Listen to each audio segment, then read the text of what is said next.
everybody. Welcome to my video on mental health care. As many of you may already know, my name is Danielle Gallant Sims, and I am the author of the book Living Past Being a Victim. I am living in New Brunswick, a place that I never thought that I would ever be in ever again. Although I wasn't born here, this is where my parents are from. It was very important for me to be able to come back home. And now that I have, at the age of 47, I'm extremely thankful for being able to have this opportunity because it was a very big part of me being able to fully heal from my past. I found out that my parents were living a huge lie my entire life. Now, most people, your parents tell you stories as a child growing up, but my parents told me some pretty wild stories. My mom has been schizophrenic since I was 11 years old.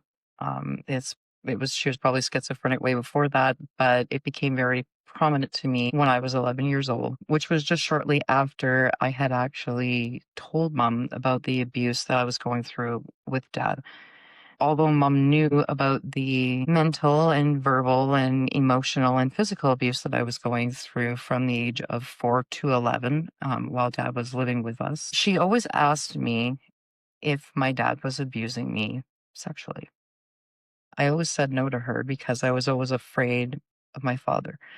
I grew up with that man being an alcoholic, and he was fierce. Throughout the years, she had thought again that he was sexually abusing me, but I was afraid of my dad and I never said anything to her, although my mom was very reassuring and told me that she would protect me and keep me from any pain that he might be causing me. I didn't say a word.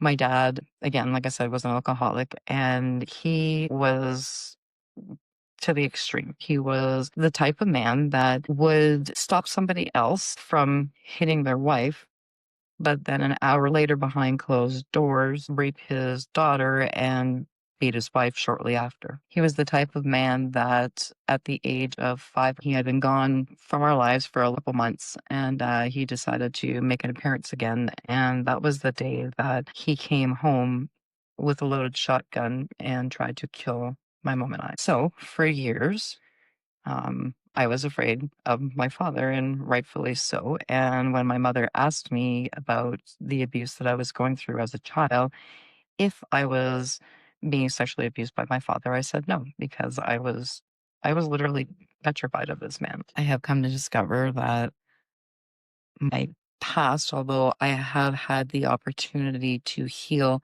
from a lot of it. The things that I've dealt with for years, the abuse that my father put me through, I was fortunate enough to have a fantastic counselor who helped me use grounding exercises and helped me realize some of the things as a victim that I would be going through later on in life. So I was able to prepare myself, I guess you could say, mentally for some of those things that were bound to happen.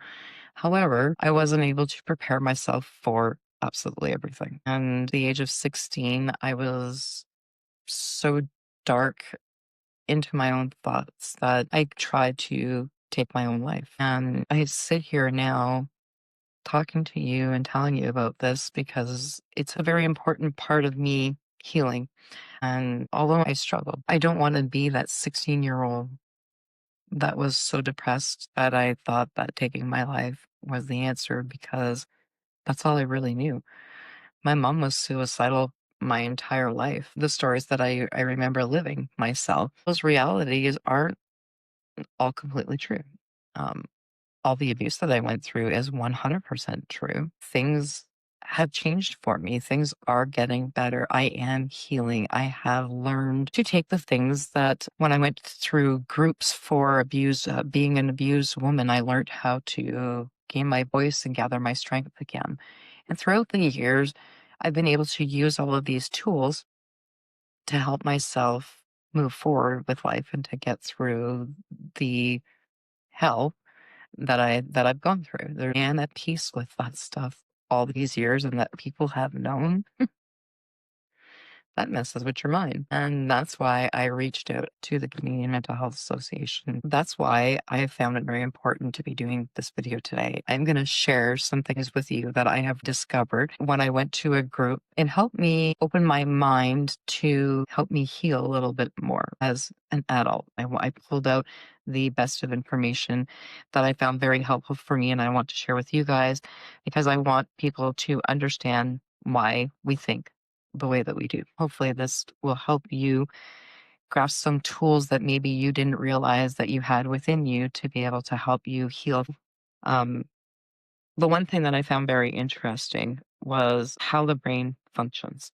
The amygdala is a small part of our brain and is the first part of our brain that reacts to a threat from any one of our senses. So, from smell, touch, taste, hearing something, or seeing something, the amygdala automatically sounds an alarm and it activates a primitive part of our brain called the fight or flight center. Many of you may have heard of this, um, or the fight, flight, or freeze. So what happens is the amygdala covers your brain with a chemical, and it sends out a distress signal to the hypothalamus part of your brain. And the hypothalamus part of your brain is the main communication center for all of you. The hypothalamus is like the command center of the USS Enterprise. It communicates with the rest of the body through the nervous system, which controls such involuntary body functions as breathing, blood pressure, heartbeat, and so on, so that we can ready ourselves to flight or flee the danger or just freeze in place. Adrenaline that gets released into the bloodstream and physical symptoms that happen right away when this type of an event is happening, when you're going into anxiety or when something's shocked you and you don't know what to do. It raises your heartbeat and makes it go faster than it normally would, which is pushing blood to muscles, the heart, and vital organs. The pulse rate and your blood pressure go up. You breathe more rapidly. Small airways in the lungs open wide. This way, the lungs can take in as much oxygen as possible with each breath. Extra oxygen is sent to the brain, increasing alertness. Sight, hearing, and other senses become much sharper. Adrenaline triggers the release of blood pressure or glucose, supplying energy to all parts of your body. It's pretty crazy to think that one little part of your brain, the amygdala, causes all that to happen. These changes happen so quickly that people aren't even aware of them. In fact, the wiring is so efficient in the amygdala that the hypothalamus starts this cascade even before the brain's visual center has had even a chance to fully process what's happening to us. That's why people are able to jump out of the path of an oncoming car even before they think about what they're doing. Now, while some of these things are going on for the fight or flight, we can get tunnel vision, we can get dry mouth, muscle tension, tightness in our chest, sweating, nausea, possibly even diarrhea, the need to urinate, your heart races, you become very trembly inside, you get knots in your stomach. You feel dizzy, lightheaded. You can't concentrate or focus. You might have a difficulty breathing, swallowing, and your heart is literally pounding. You're shaking so bad that you sometimes feel you want to drop right where you're standing. I'm sure, like myself, most of you can relate to that in some way, shape, or form when it comes to your anxiety. Now, after a long time of the hypothalamus being stuck on this fear, fight, or flight mode, it enhances our fear conditioning. It exaggerates startled response. It dysregulates stress response. Eating disorders can derive from these, as well as anxiety disorders, depression, anger, aggression. And the worst part of all this is that there is no way for the amygdala to even understand language. So you can try to talk yourself out of that fear that, come on, shake it off. You're gonna be all right thing or whatever. But if your amygdala is on fight or flight mode, chances are it's not gonna listen. And that is where we're challenged every single day when we try to heal ourselves fully, because our mind, the amygdala, automatically interprets the last thing that it remembers, how that situation was handled. If it was handled with fleeing, well, then your brain's going to want to automatically go back to that fleeing response. If you stayed and fought, well, then your brain's going to want you to fight again. But as we go through some of these anxieties, we also have to understand the severe damage that it actually causes our entire body, not just our mind, but our entire body. I was diagnosed with fibromyalgia, and I used to hate. I still to this day do, hearing the words, it's all in your head. Really? Because this physical pain that I'm feeling doesn't feel like it's all in my head. You touch me, I hurt. My bones hurt. My brain doesn't hurt. My bones hurt. So how is it all in my head? Well, now I understand a little bit better what they mean by that. And I'm not by any means disrespecting or trying to downplay fibromyalgia because it's brutal. I've been there. I remember trying to wake up and even have the energy to roll myself out of bed, let alone trying to move forward with my day, let alone trying to think of the fact that I had to still get up and go to work, or that maybe it was a day off and I just didn't care. My bones hurt so much that when I moved, I felt like I was 195 years old. Kid you not. I literally, if I put my foot on the floor and my bones felt like they were gonna snap. And some days I still go through that. So fibromyalgia is definitely not all in the head, but being able to ease your mind from some of the stresses might just help with fibromyalgia. So this is why I say when the amygdala goes into that flight or fight mode, it starts taking over other parts of our body, our nervous system. When we're stressed physically or psychologically, the body suddenly shifts its energy resources to fight off the perceived threat, is what is known as the fight or flight response. The symptomatic nervous system signals the adrenal glands to release adrenaline and control and cortisol. These hormones make the heartbeat faster, raise blood pressure, change change the digestive process, and boost glucose levels in the bloodstream. Once the crisis passes, the body system usually returns to normal. For people with fibromyalgia, if your body is still constantly stressing, that relief, you don't go back to normal anytime soon. It also affects our musculoskeletal system. Under stress, muscles tense up. The contractions of the muscles for extended periods of time can trigger tension, headaches, migraines, and various musculoskeletal conditions, such as, again, fibromyalgia. The cardiovascular system, with acute stress that is momentary, such as being stuck in traffic,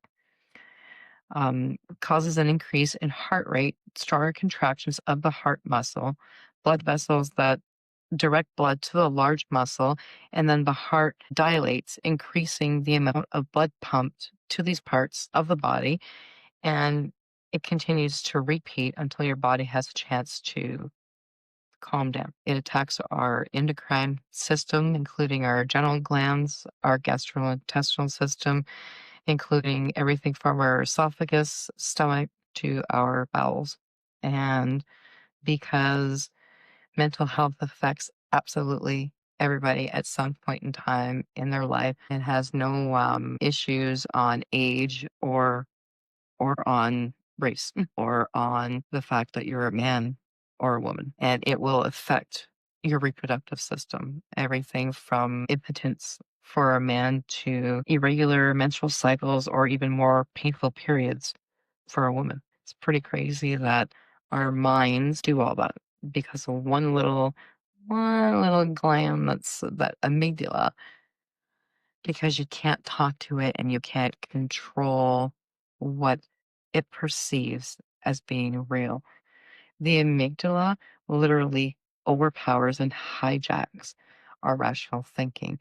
We lose logic, we lose perspective, and our bodies get ready to fight, flight, or freeze. Times you're able to tell your brain, "Hey, whoa, there, like this isn't for real. This is just a dream." And you wake up from a bad dream, and you're so overwhelmed by how real it is, and you have to calm yourself down. You have to bring your mind back to that. Hang on a second here, like this isn't actually happening. I'm actually in my bed right now, and I woke up from a dream feeling this way.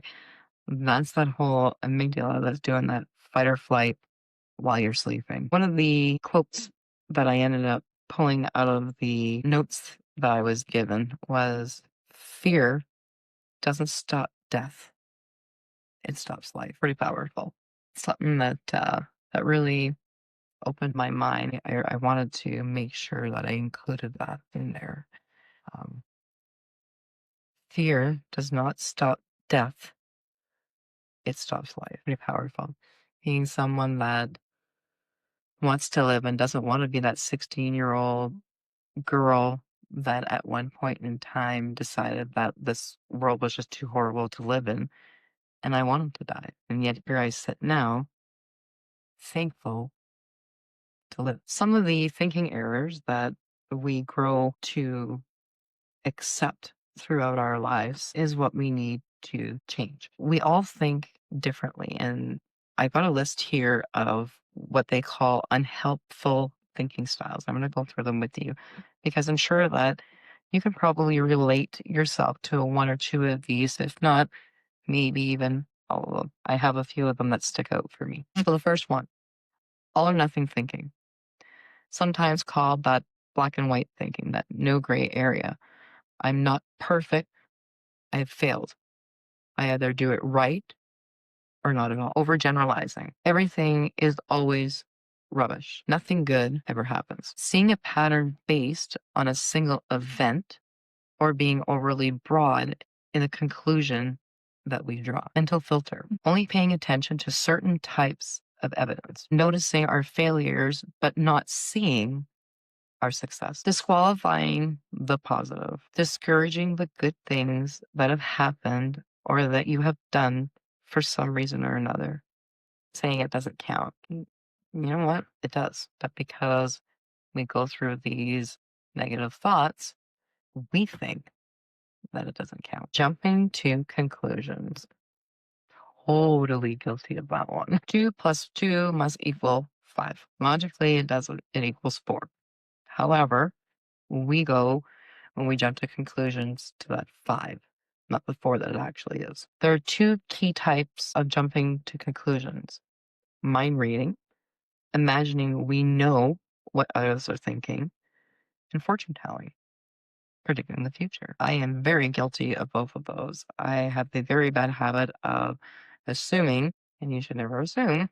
We all know that rule. But I have the bad habit of jumping to conclusions. I have the bad habit of assuming that I know what's going to happen, jumping to conclusions. Magnification and minimization, blowing things out of proportion, making it a catastrophe, or inappropriately shrinking something to make it seem less important. Emotional reasoning, assuming that because we feel a certain way, we think that it must be true. I feel embarrassed, so therefore I must be an idiot. Using critical words like should, must, or ought can make us feel guilty or like we have already failed. If we apply shoulds to other people, the results is often frustrating. Labeling, assigning labels to ourselves or other people. I'm a loser. I'm completely useless. Personalization, blaming yourself or taking responsibility for something that wasn't completely your fault.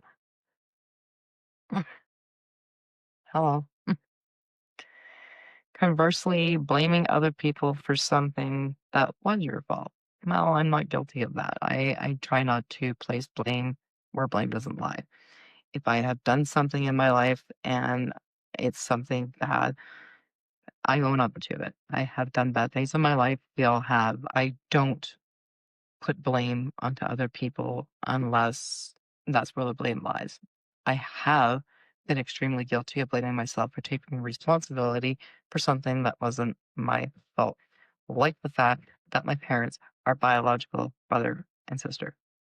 Not my fault. I was very angry at the fact that so many people knew and nobody stopped it. Nobody did anything. But then there's that putting the blame on somebody else, I guess, when I really shouldn't be because it wasn't their issue to handle. This little exercise was very, very important for me. It really helped me understand my negative thinking because we all think negatively. We may think negatively sometimes without even knowing it. We form little bad habits that continue to allow us to think negatively without even seeing it. You need to be able to go from, oh, I messed up, but I don't have to stay blocked. I can correct that behavior. That was probably the most important lesson that I learned because it was very interesting for me to understand that all these years, all these negative things that have been implanted in my mind come to surface now. And I've got these little things blocking me because I don't think that I can reach these goals. I set these goals, I set them high. Sometimes maybe I set them a little too high. And then I fall over and I try to keep going. But instead of going in my positive spot, I'm going in my negative spot. And I'm just going to continue going on that negative pattern and blocking my corrective space and not being able to see what's actually going on in front of me. Tunnel vision, defiance, and other challenging behaviors. Having high expectation for yourself, including things that you're doing in school, work, or sports. Avoiding activities or events, including things that used to make you happy. Crying and difficulty managing your emotions. Over planning for situations and events, and feeling worried about situations and events. Those are just some of the different ways that anxiety can present itself in somebody. You might have one or two of these, you might have several of them. I have quite a few. I'm moving forward healing because mental health isn't something anybody should worry about. It is very important. And people struggle every single day all over this world. I don't know what it's like where you are, but here where I live in Canada, there are many of people that are suffering with mental health and that are waiting, depending on where we live, anywhere from a week to a month to 6 months up to a year before we can get into see someone. One of the last things that I'm going to go through here is a little article. It was something refreshing for me. This article really it pinpointed a lot for me, and this is the last thing I want to share with you guys on this video today. It's an article that was written by Molly Shea, and it's titled "The 7 Types of Rest That You Need to Actually Feel Recharged." What's your go-to form of rest? I'll start. Whenever I'm feeling run down, I book Saturday afternoon pedicure and flip through as many trashy magazines as I can find. It works sometimes. But other times I leave the salon feeling even worse than what I did when I arrived. I'm jumpy, easily agitated, and more than a little tired. I may have rested my mind and feet, but I'm still missing something. Turns out I'm missing 6 somethings. Shutting your brain off can provide some rest in certain situations, but it's just one of the 7 forms of rest that help us to function as humans. According to physician Andrew Dalton Smith, MD, author of Sacred Rest, Recover Your Life, Renew Your Energy, Renew Your Sanity. Humans need physical, mental, social, creative, emotional, spiritual, and sensory rest. Pretty crazy, right? Most people, when they think about rest, they have a one sided approach. They lounge around, don't do anything, and think That's what rest is. We try, and then when we're still feeling like we're rest deprived, we're thinking that it's not working. You're likely in need of better rest if you feel the way that I have felt leaving the nail salon. People say, I'm tired all the time. I'm drained. Dalton Smith explains to her patients if they are waking up after sleeping and still feeling exhausted, the issue probably isn't sleep. It's likely a rest episode. Getting the proper type of rest requires IDing what exactly it is that you're missing. For a lot of people, if you have a deficit in an area, you're likely to experience specific symptoms. If your deficit is in mental rest, you might have trouble with concentration.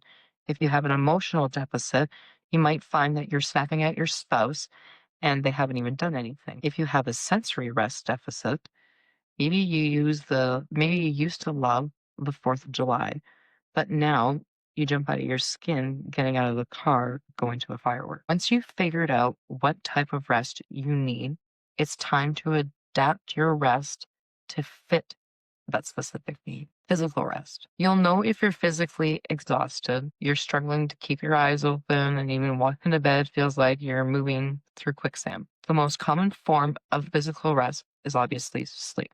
So consider going to bed an extra 30 minutes earlier, or maybe passing out on the gym tonight because you can use that extra 30 minutes of rest instead. Catching up on physical rest can also mean taking deep breaths during the workday, squeezing in a restorative yoga class to give your body some time to stretch.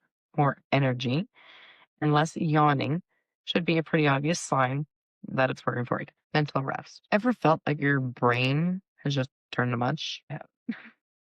Many times. I don't know what's wrong with me, but my brain is like mush. I can't think. I can't walk. I just can't. You may realize that you've been staring at the same page of a book for 10 minutes, or you just sent a barely comprehensible email.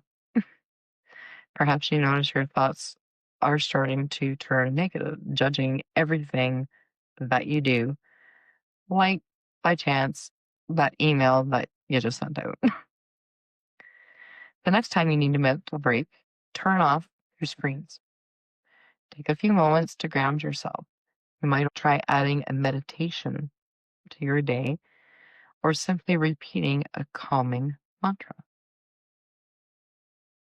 Social rest. Socializing can be exhausting, but balancing draining encounters with restorative ones can help bring balance back. She states that the doctor, says that her biggest deficit is social rest. She's an overachiever, she's competitive, and she likes being able to move towards her goals. But at times, although she loves being that solar warrior, she needs that social rest, which means for her, finding people who are like her, but women that she doesn't have to compete with at the same time. Creative rest. Chances are you flex your creativity more than you think. Even brainstorming solutions at work or putting together plans for a bachelor party. You're tapping into creative thinking and putting yourself in need of creative rest. Give yourself a break by going for a walk in nature or reading an amazing book. Surround yourself with inspiration that can help replenish you when those resources have been drained. Take the pressure off the creative part of your life. Emotional rest. Think of how you feel after a funeral or a breakup or rewatching the Titanic. Hungry, exhausted, and all confused all at the same time. Get some emotional rest by offloading your feelings to a listener, someone that is willing to listen. Then keep talking to prevent future emotional overloads. That can mean scheduling a regular therapy session or finding people with whom you can 100% be yourself. Spiritual rest. Feel afloat and anchored alone. You're likely in need of some spiritual rest. That could mean practicing your religion if that's what you do, but it could also mean seeking out a sense of purpose, something to ground you and provide a little context in your life. Volunteering may be a way to help spark that rest for you. And it could also be chatting with a friend about the current state in the world. Whatever you can do to just give yourself that spiritual rest from whatever's going on. Sensory rest. Sensory exhaustion is one of the most prevalent drainers thanks to the prevalence of the internet, screens, computers, and so on. Dalton Smith says that in her practice, she's seen it cause a lot of eye strain and neck tension, and a lot of divorces and broken relationships. She says it becomes easier to talk to the computer, which breaks that intimacy and over time can break relationships. So, to catch up on sensory rest, put away or put aside the technology and catch up on some you time. Catch up on some one on one with your spouse, with your kids, or with yourself. You might consider catching up with a friend face to face, and that today is my video. I hope that you have gotten some kind of information that might help you move forward like I am moving forward with my life. It's hard struggling with mental health, and I've been doing it for so many years. And after going to this group last week, I learned exactly why I felt that detachment. I'm gonna leave you guys with this.